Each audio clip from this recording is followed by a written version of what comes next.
Hello বন্ধুরা, সবাই কেমন আছো? মৌহা ঘর কন্যায় তোমাদের সবাইকে স্বাগত।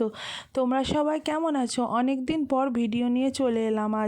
আজ হচ্ছে 2 জানুয়ারি, 1 জানুয়ারি, তারপরে তার আগে যে ডিসেম্বর মাসগুলো গেছে, মানে প্রত্যেকটা দিন আমি অনেক ব্যস্ত ছিলাম, তার জন্য আমার কিছু কারণে ভিডিও দেওয়া হয়নি। আজ আমি মায়ের কাছে আছি, তাই মা আজকে ডিমের কারি করলো, তাই তোমাদের সঙ্গে শেয়ার করলাম কিভাবে করলো। সবাই তো জানো ডিমের কারি করতে অনেকভাবে হয়, কিন্তু ডিমের কারি সবাই করতে জানে, নামটা একই, কিন্তু সবাই অনেক ধরনের করে। যেমন আমাকেই দেখো, আমি অন্যভাবে করি, আর মাকে দেখলাম অন্যভাবে করলো, তাই তোমাদের সঙ্গে শেয়ার করলাম ডিমের কারি কিভাবে করেছে মা। প্রথমে তেল গরম হলো, তার মধ্যে কুচি কুচি পেঁয়াজ দিল, তেজপাতা দিল, তারপরে আবার পেঁয়াজ বাটা দিল।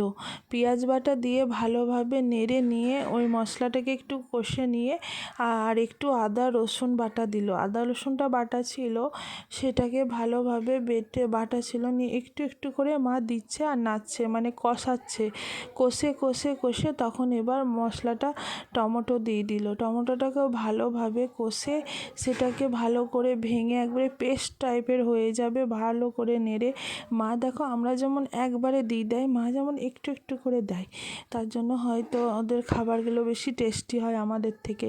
লবণ দিয়ে দিল, নিয়ে ভালোভাবে কষে নিল, কষতে কষতে আবার একটু হলুদ দিয়ে দিল, হলুদ দিয়ে আবার কষতেই থাকছে। তারপরে একটু গুঁড়ো মশলা, জিরা ধনা গুঁড়ো দিয়েছে, তারপরে হচ্ছে লঙ্কা গুঁড়ো দিল একটু, নিয়ে ভালোভাবে কষে সেটাকে কষতে কষতে কষতে একটু একবারে তেল বেরিয়ে যাবে, যখন কষানো হয়ে যাবে সেন্ট করবে, তখন ভালোভাবে কষে একটু করে গরম জল দিচ্ছে, আর ভালোভাবে কষতে কষতে সেটা কি সুন্দর কালার বেরিয়েছে।